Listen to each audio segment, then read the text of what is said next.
Megan's flashback. I was still very early. Wala pa yatang 6:00. Kakatapos lang niyang maligo ng unang tunay na ligo mula nang bumaba ang lagnat niya. Di na siya nakatiis noon dahil nangangati ng ulo niya at pakiramdam niya masyado na siyang nalalagkitan sa sarili kahit 3 beses siyang mag-sponge bath sa isang araw. Nakatapis lang siya ng tuwalya. Naghahalongkat siya ng t-shirt mula sa drawer pero mukhang di pa naiaayos ang kanyang maid ang mga bagong laba. Malamang naroon pa yun sa kwarto nito sa ibaba dahil doon to nag-aayos ng tiklupin at plantsahin. Ilalapag sana niyang hawak na hairbrush sa tokador nang matabig niyang bote ng lotion. Bumagsak iyon. Mabuti nilang hindi nabasag. Nang maibalik niya iyon sa kanilalagyan, pumihit siya patungo sa pintuan para lumabas. Nabunggo siya sa dibdib na isang humahangos na Joseph habang palabas siya ng kwarto. Na off-balance siya at mapapaupo sana kung hindi to mabilis kumilos. His arms automatically went around her to steady her, which was just as well dahil kung hindi, nalaglag ng tuluyan ng tuwalyang bumabalot sa katawan niya. Sorry, paumanhin ito. May kumalabog. Akala ko nahulog ka sa kama eh. Iyong bote ng lotion? Her voice drifted off dahil napansin niya hubad ang dibdib nito. Noon lang siya nakakita ng hubad na dibdib na halos malaki niya na sa sobrang lapid. Nagsimulang bumilis ang tibok ng puso niya. Bahagya siyang kumilos para sana itaas ang nalaglag ng tuwalya, pero lalo lang humigpit ang pagkakayakap nito sa kanya. Meg? She heard him whisper hoarsely. Nang itaas niya ang tingin, nakita niyang nagliliyab ang mga mata nito. Siguro dahil sobra pang maaga at wala pa sila pareho sa huwisyo at unguarded silang pareho. O kaya naman dahil bagong ligo siya at namumula pa ang pisngi niya, epekto na mainit na tubig, and the first rays of the sun shone on her bare shoulders, glistening with droplets of water from her hair. Or it was because he had that sexy just out of the bed look. Magulo ang buhok, namumungay ang mga mata. Kung ano man yon, hinayaan niyang mag-blur sa paningin niya ang papalapit na mukha nito. She felt his hand slowly sliding up her spine to cup the back of her head. Tuluyan siyang napapikit nang maglapat ang kanilang mga labi. Then, she felt the slightest pressure of his tongue, tasting her lips. She had never been kissed like this before, at ang epekto noon ay apoy sa kanyang katawan.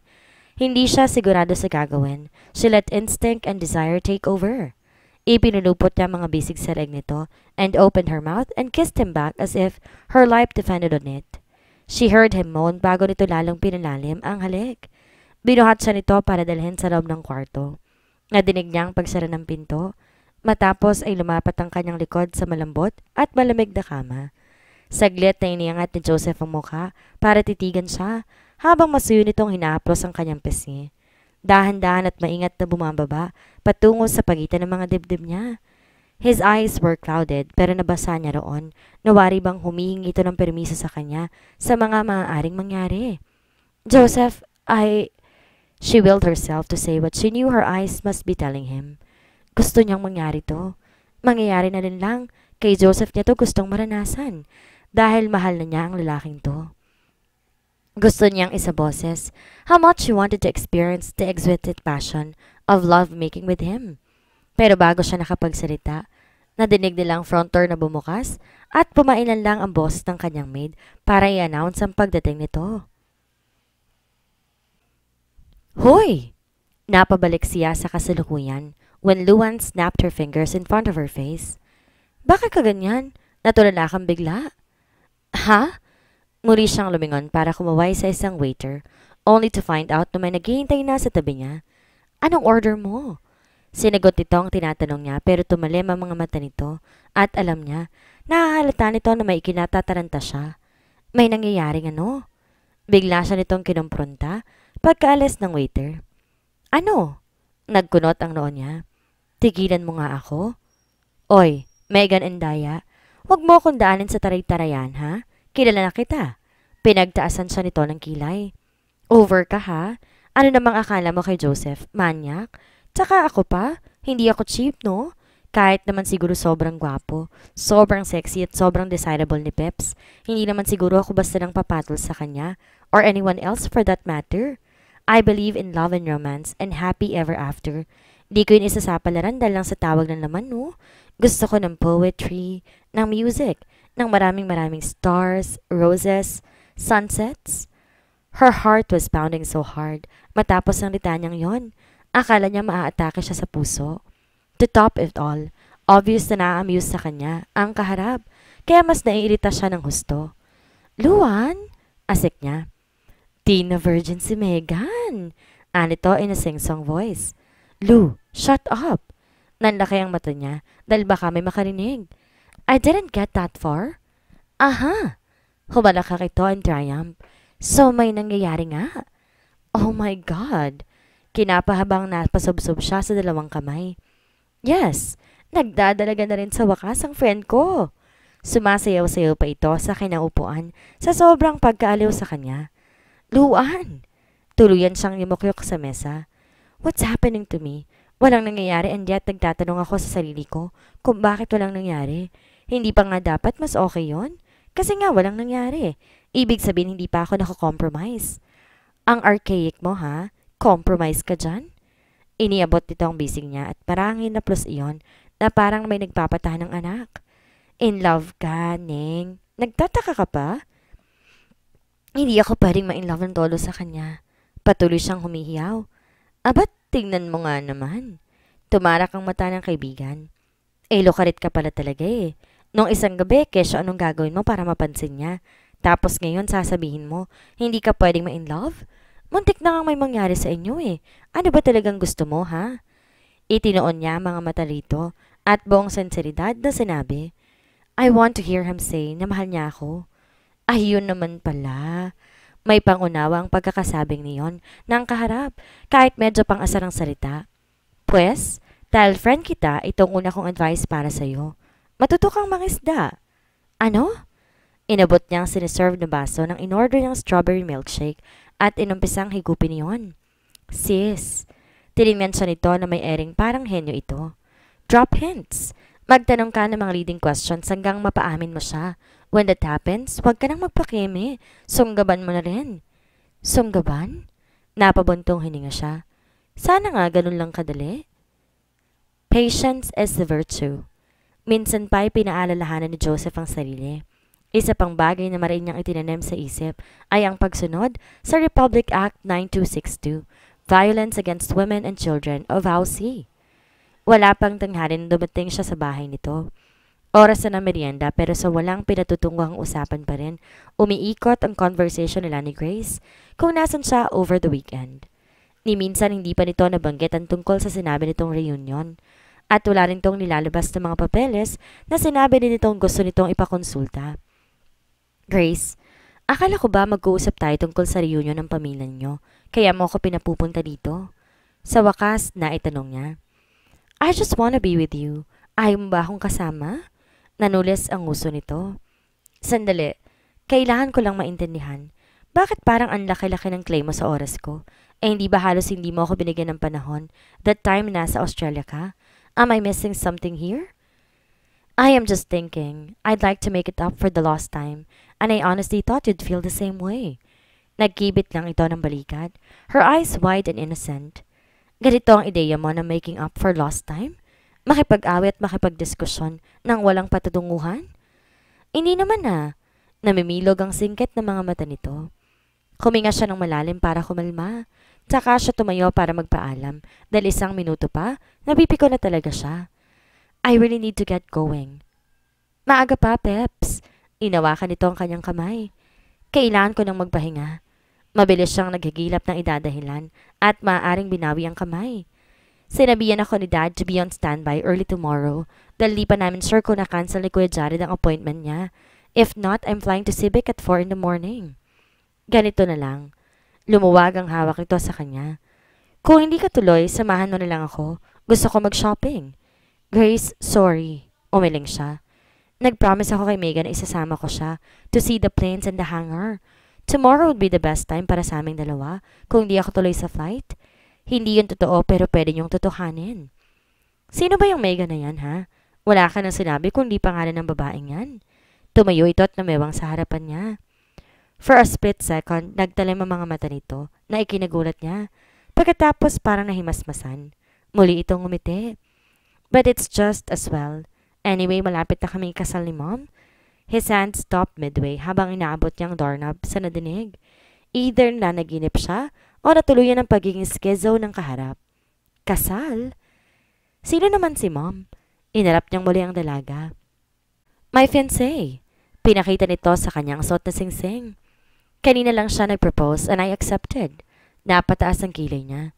Wala siyang kaalam-alam na may boyfriend ito, let alone a fiancé. Kaya hindi niya alam kung anong isasagot. Pero sigurado siya sa naramdaman ng saglit na iyon. Para siyang nabunutan ng tinik sa dibdib.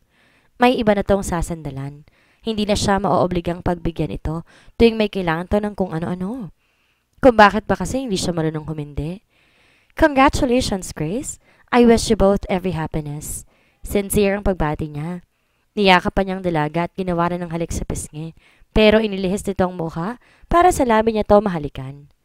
My getting married doesn't mean you cannot have me anymore, she whispered against his lips, pressing her hips against his thighs. Iniwas niya ang mukha. Hinawakan niyang braso nito at marahang inilayo sa kanya. I'm sorry, Grace. Hindi ko na to kayang gawin. Pinagtaasan siya nito ng kilay. Di naman niya kailangan malaman eh. We will be very discreet.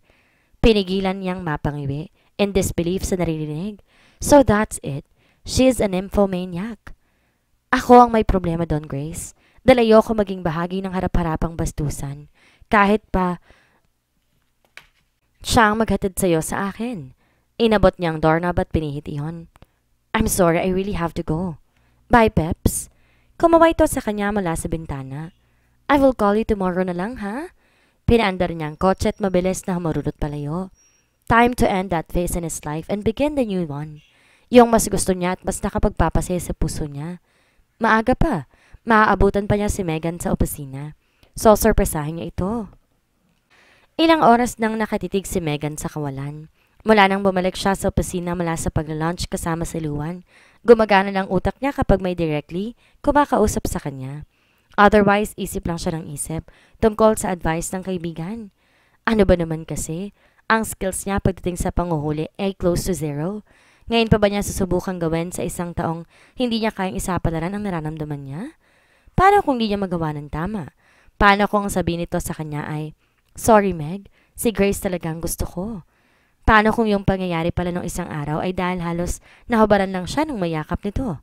Oh shit, yun pa pala. Paano niya to haharapin ngayon nang hindi siya nahihiya? Megan? Isa sa mga kaopisina niya ang kumaway sa harapan niya. Ano bang nangyayari sa'yo?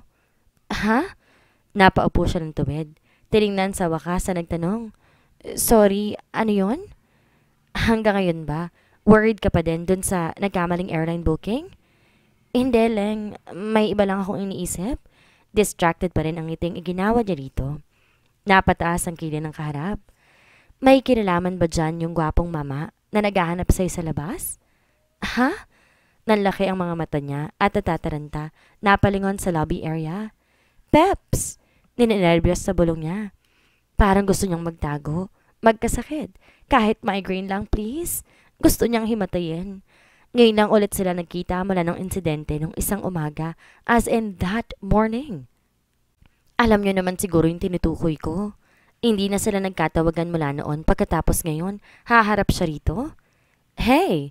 Humalik ito sa pisngi niya nang hindi niya namamalayan. Nakalapit na pala ito. I thought baka kailangan mo ng driver. Coding ka today, di ba?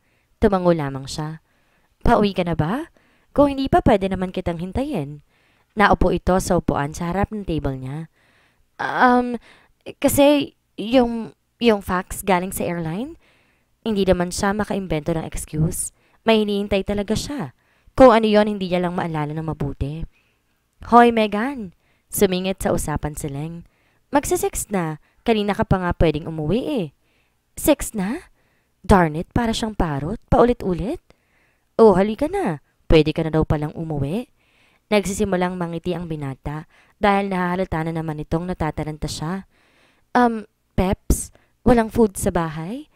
Hindi niya alam anong relevance at connect ng sinabi niyang yon. Eh di dumaan muna tayo sa grocery. I will cook for you. Sige na. Giniya siya nito palabas. Bye, Meg. Chorus na paalam ng mga office mates niya. Kaway lang ang nagawa niyang isagot. Matapos mag-grocery, binigtas na nila ang daan pa uwi sa kanila. Nanatili siyang tahimik at di nagtagal. Napansin niyo ng binata. Okay ka lang ba? Bakit di ka nagsasalita? Ha? Napatingin siya rito at nakita. Nakangiti ito sa kanya. Susme, parang gusto na naman niyang matunaw. Wala naman. Inaantok lang ako. Inabot nito ang ulo niya para hagurin ang kanyang buhok. Kung gusto mong umidlip, sige lang. Hindi naman ako maniligaw papunta sa inyo. No, sige. Kukwentuhan na lang kita. Naglista niya siya ng mga pangyayari. Maghapon, hanggang makarating sila sa bahay niya. Diyan ka lang. Sabi nito pagkapasok nila. Ako nang bahala. Magmamagic lang ako sa kusina. Okay. She smiled at him.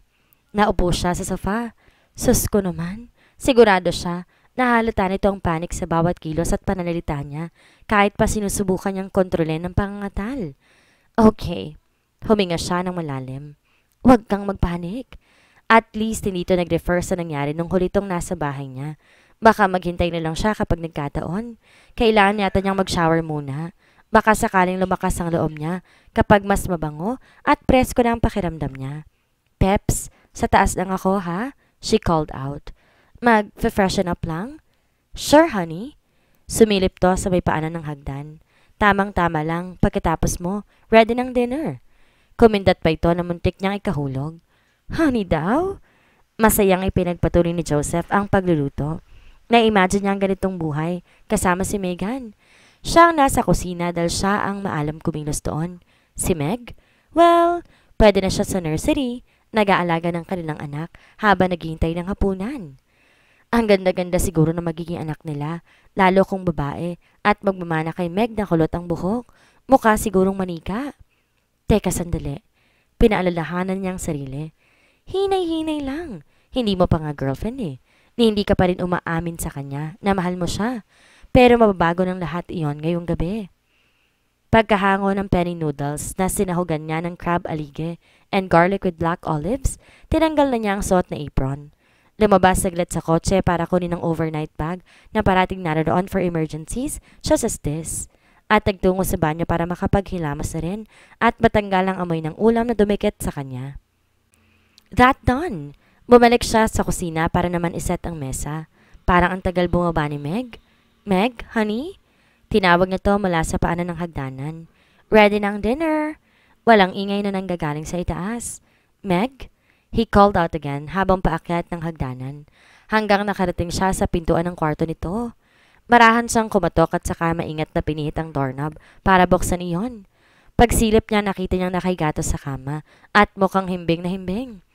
He smiled at the adorable picture she made. Dahan-dahan siyang lumapit. Naupo sa tabi nito at maingat na hinawi ang buhok nito na nakatabing sa bahagi ng noo. Kung nagkataong asawa na niya to, kikisingin ito ng halik and probably they would end up forgetting about dinner altogether. Ano lang gagawin ko kung wala ka? She mumbled. Bahagya siyang nagulat. Ngayon lang to nagsalita habang nananaginip. Or baka naman gising talaga to. Well, may maid ka naman, di ba? Sagot niya. It's not the same. She sighed. Nakapikit pa rin ang mga mata. Thank you, Peps. You're welcome. Dumukwang siya palapit sa mukha nito. Pwede ba kitang tabihan matulog? Sure. I love you, Joseph. Now he was sure tulog na ito. But all the same, pakiramdam niya sa sabog ang puso niya sa sobrang saya at pagmamahal dito. Masuyang hinagka ng mga labi nito. Mahal din kita, Megan. Muli itong ngumiti. Huminga na malalim at saka nagilad. Hi! Nakusot ito ng mga mata. Kakain na tayo? Mukhang I smell something fishy. Ang love team, #medyo. Mukhang may pag-asa at nagkakaroon ng linaw ang lahat. Ating aabangan ang nakakasabik na sunod ng mga kabanata. Maraming salamat po.